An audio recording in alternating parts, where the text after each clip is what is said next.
e queria passar agora a palavra para o professor Daniel. Muito obrigado, boa tarde a todo mundo.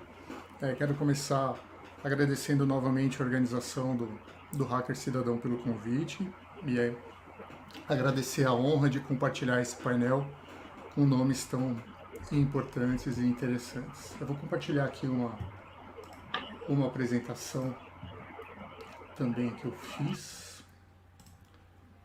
onde eu quero mostrar para vocês como eu e um conjunto de colegas da academia, da área da computação, pensam um pouco essas questões de mobilidade e as questões da vida da cidade, mas do ponto de vista da computação. Então eu vou apresentar para vocês um projeto do qual eu faço parte, né, o INCT da Internet do Futuro aplicado às cidades inteligentes, e que tipos de... vou passar aqui rapidamente por alguns projetos em que eu e meus colegas estamos trabalhando, para mostrar para vocês como a gente tem abordado esse tipo de problema, né? Então, a gente sabe que políticas públicas urbanas, algumas poucas vezes são definidas baseadas em métodos científicos e tecnologias do século XX. Existem várias políticas públicas urbanas que são definidas sem acesso ao conjunto de dados necessários para que essas políticas sejam pensadas, refletidas e planejadas antes de serem executadas da melhor forma possível. Então, a gente está trabalhando aqui do ponto de vista da computação em como transformar e como apoiar aqui a criação de políticas públicas baseadas em evidências. Quer dizer, a gente está tentando ajudar a definir métodos, né, e possibilitar a criação e coleta de evidências científicas sobre aquilo que funciona, o que não funciona, custos, benefícios, monitorar a execução de programas, medindo cientificamente o impacto desses programas na vida das pessoas, usar evidências científicas para aumentar esses programas que funcionam e cancelar aqueles que não funcionam, então fazer um monitoramento contínuo da execução dos programas e ver o que é que realmente faz impacto na vida das pessoas e promover a inovação e testagem dessas novas abordagens. Né? Então, esse grupo de pessoas, esse Instituto Nacional de Ciência e Tecnologia, que a gente chama de Intercity, é um consórcio de 35 professores da área de computação, aliado a arquitetos, urbanistas, economistas, profissionais da saúde, engenheiros de transportes que estão pensando em formas de como auxiliar a construção dessas e o monitoramento dessas políticas públicas. E a gente tem a participação ainda tímida, infelizmente, a gente espera aumentar isso, de governos municipais e estaduais dentro desse projeto. Né? Então a gente começa pela infraestrutura, pela criação da infraestrutura do projeto, para depois conseguir atrair a colaboração da iniciativa pública também. O laboratório como um todo, né, tem 80 pessoas, mais ou menos, aqui incluindo os alunos, né, pós-docs, os demais pesquisadores que não os professores, e a gente se concentra aqui, então, do ponto de vista de software, claro, né, na criação de software que seja software de código livre, que possa ser utilizado por quem quer que seja utilizar, quem quer que queira utilizar esse software, e a gente tem trabalhado na criação de bancos de dados abertos também, de forma que outras pessoas possam estender e colaborar e contribuir com esse tipo de com as pesquisas que a gente tem feito e com os dados que a gente tem coletado.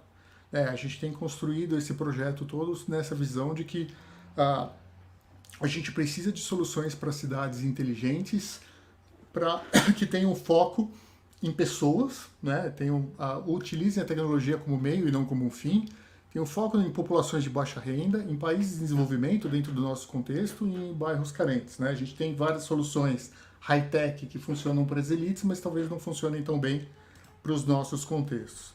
Então, só para dizer assim, o nosso projeto é dividido em 3 grandes linhas de pesquisa, uma concentrada em engenharia de software, a outra em modelos e análise, e modelos analíticos, né, matemáticos e análise desses modelos, e a outra, do qual eu faço parte, na verdade, que é a parte de computação de alto desempenho distribuído e de rede, e os impactos dessas 3 linhas na infraestrutura necessária para a coleta dos dados que vão apoiar esses serviços públicos, né, as métricas que a gente quer coletar do oferecimento, da execução, do planejamento desses serviços públicos, o middleware, né, a camada de software para fazer isso, e depois as aplicações. Eu vou passar bem rapidamente sobre esses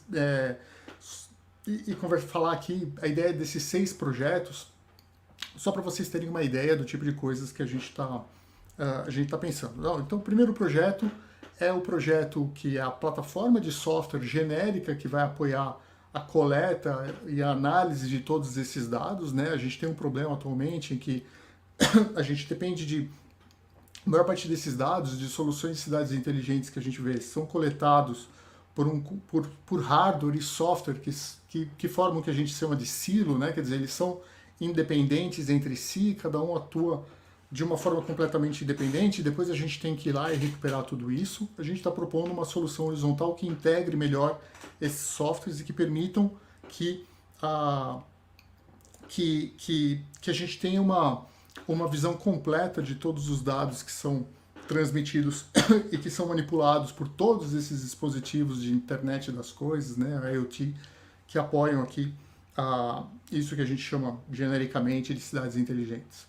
Então aqui a gente tem essa plataforma, é um código aberto. Eu convido vocês a conhecerem a plataforma depois. E vou passar por alguns exemplos aqui de aplicações dessa plataforma ou de pesquisas científicas que a gente tem feito dentro do contexto do nosso INCT. Vou começar com algumas aplicações simples, né? A gente poderia usar essa plataforma, por exemplo, para desenvolver um Smart App, né? um Smart Parking App, que ajude a gente nessa tarefa ingrata de encontrar locais livres para estacionar na cidade, né? Particularmente ingrata na cidade de São Paulo. Então, se eu tivesse uma plataforma que me ajudasse a coletar essas informações do posicionamento e da utilização dos espaços livres para estacionar, eu poderia disponibilizar isso de uma forma, adequada para a população. Então, a mera coleta e disponibilização de dados de uma forma adequada permite aqui ajudar a utilizar a computação para ajudar na vida das pessoas na cidade, né? Um outro exemplo é o nosso app de Smart Traffic Lights, que ajuda a gente a testar e experimentar algoritmos diferentes para o controle do tráfego e dos semáforos de uma cidade. Outro exemplo interessante é o Outdoor Sports Map, que é uma forma de listar os equipamentos públicos de esportes, parques, espaços públicos para realizar esses esportes, e juntar isso com dados de poluição do ar, umidade, temperatura, índice ultravioleta, as áreas verdes, quer dizer, os caminhos para bicicletas, quer dizer, colocar isso de uma forma clara e agrupar esses dados que estão disponíveis por aí ajudariam as pessoas a utilizar melhor as cidades. A gente tem desenvolvido um projeto de pesquisa, agora os projetos de pesquisa maiores, né, de simulação em larga escala de cidades inteligentes, né? Então a gente quer simular os atores, os agentes que utilizam essas cidades as viagens que eles fazem, para a gente poder definir melhor onde a gente deveria investir nos modais de transporte, né? Carros, ônibus, metrô, bicicletas, etc. E analisar o impacto dessas mudanças e nos custos antes de começar a fazer isso. Então, fazer isso para uma cidade, para uma região metropolitana como São Paulo, é um desafio enorme. A gente tem um outro projeto que a gente chama de Interna SUS em português, ou Health Dashboard, que permite a gente, que é uma cooperação com a Secretaria Municipal de Saúde da Prefeitura de São Paulo, que permite a gente analisar dados sobre internações realizadas no equipamento público aqui de saúde da cidade, né? E fazer análises como, será que os serviços estão sendo oferecidos de uma forma acessível à população, né? Então aqui à direita eu tenho esse gráfico que mostra qual é o tamanho do deslocamento médio que a população precisa fazer para ter acesso a procedimentos cirúrgicos, clínicas médicas, cuidados prolongados. Então, alguns desses serviços, poucos, são oferecidos próximos ao local onde a população habita, a menos de 1 quilômetro, e muitos outros são oferecidos a mais de 10 quilômetros do local onde a pessoa habita, né? Então, a pessoa tem que se deslocar para mais de 10 quilômetros da sua residência para poder ter acesso a esse tipo de serviço. Né? Com essa plataforma também a gente está fazendo análise da ocorrência dos problemas na cidade, né? Então, onde que essas doenças aparecem com mais intensidade. Então, poder dizer que, olha, se a gente tem uma incidência maior de dengue na zona norte de São Paulo, então a prefeitura deveria tomar algumas iniciativas profiláticas a respeito. E a gente consegue fazer isso também, essa análise hospital a hospital, né? Então, qual é a área de atuação de hospital e, novamente, quanto que a pessoa precisa se deslocar para ter acesso a esse serviço. Então, a gente tem hospitais metropolitanos, que atendem toda a região metropolitana da cidade, ou hospitais regionais, como é o caso desse aqui, da Zona Leste de São Paulo. E a gente pode fazer, enfim, várias outras análises, né? Aqui mostra a análise da incidência de hipertensão na pessoa e a correlação visual, aqui no primeiro momento, da distância dessas pessoas até acesso aos serviços que precisa para ter o tratamento. Então é bastante... Então, esses dados existem, eles estão aí, mas ainda não estão integrados. Então é uma ferramenta, por enquanto a gente tem essa ferramenta útil para profissionais, mas que a gente quer estender usando técnicas de machine learning, inteligência artificial, etc. Um outro exemplo é um trabalho que a gente desenvolveu com uma startup chamada Guia de Rodas, de análise da acessibilidade da cidade de São Paulo. Né? A gente criou aqui um ranking de acessibilidade e descobriu que as regiões centrais da cidade são mais acessíveis, mas as periféricas são menos acessíveis. Então foi um projeto bastante interessante ligado a startups. Outro projeto ligado a uma startup, essa startup faz parte do nosso INCT, é a Cipópolis, que desenvolveu esse app chamado de Coletivo, que é um app pro cidadão, que permite descobrir rapidamente, a partir de um ponto de ônibus, quanto tempo vai demorar para o próximo ônibus de uma determinada linha passar e qual é o tempo médio estimado para ele chegar depois do destino, se ele pegar o próximo ônibus dessa linha.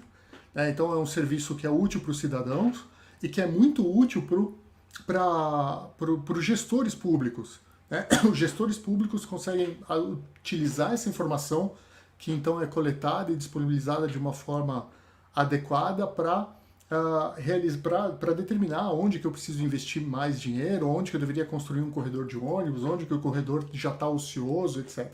Ele é usado atualmente pela Secretaria de Transporte de São Paulo e está em testes em diversas outras cidades.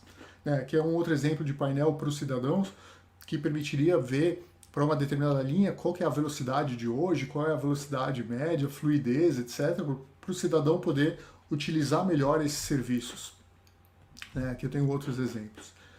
O último projeto que eu queria passar rapidamente é o Bike Science, em onde colegas meus do INCT estão analisando dados de mobilidade do uso de bicicletas compartilhadas. Né? O uso dessas bicicletas tem muitas vantagens para a cidade, para o planeta, para o usuário, e ainda é mal aproveitado. Então a gente está tentando desenvolver a software e a matemática para analisar esses dados. Então a gente partiu dos dados de viagens de Boston, que já existiam, e começou a utilizar isso para analisar também a cidade de São Paulo. Né? Então o potencial de crescimento desse modal de transporte é enorme. Então que eu tenho alguns números da Dinamarca e de São Paulo. Um dos números interessantes aqui que eu queria destacar dentre esses vários é a economia da saúde que proporciona, a economia na área de saúde que o investimento nesse modal proporciona. Né? Então estima-se que se economize na Dinamarca €1 por quilômetro se a bicicleta for usada no lugar do carro. Isso faz com que as pessoas sejam mais saudáveis, os impactos na emissão de poluentes, etc., são enormes, e isso se traduz depois em economia em outras áreas. Uma política pública que consiga, um gestor de política pública que consiga ter acesso a todos esses dados ao mesmo tempo pode tirar esse tipo de conclusão, o que normalmente na nossa organização pública, em secretarias segmentadas, é mais difícil. Aqui tem um gráfico da evolução do compartilhamento de bicicletas em Boston, quer dizer, isso é uma tendência de crescimento. Esse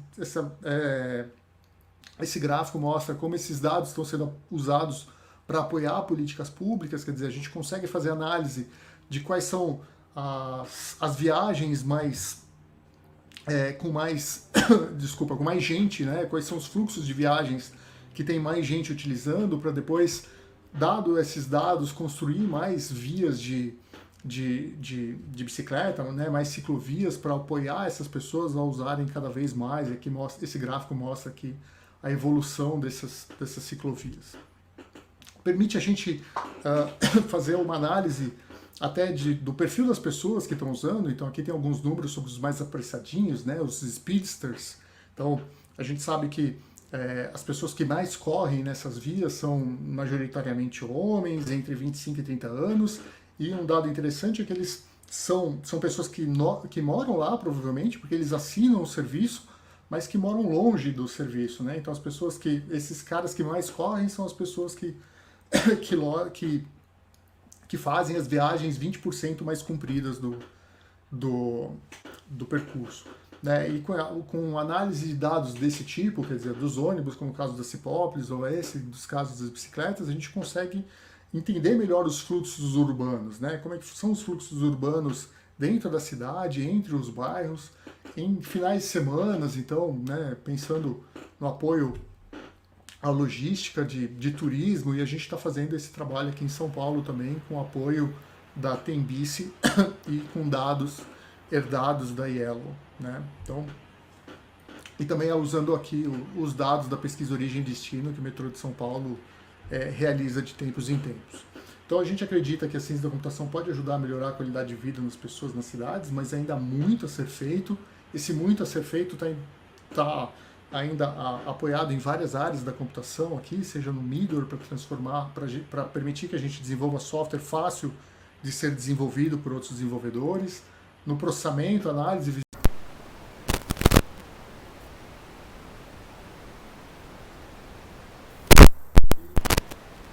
segurança e privacidade desses dispositivos que estão coletando os dados nossos, mas estão espalhados por toda a cidade. Então é isso que eu queria compartilhar com vocês sobre o nosso projeto hoje. Coloquei aqui alguns dados de contatos e o site do projeto para vocês visitarem e conhecerem mais. Obrigado.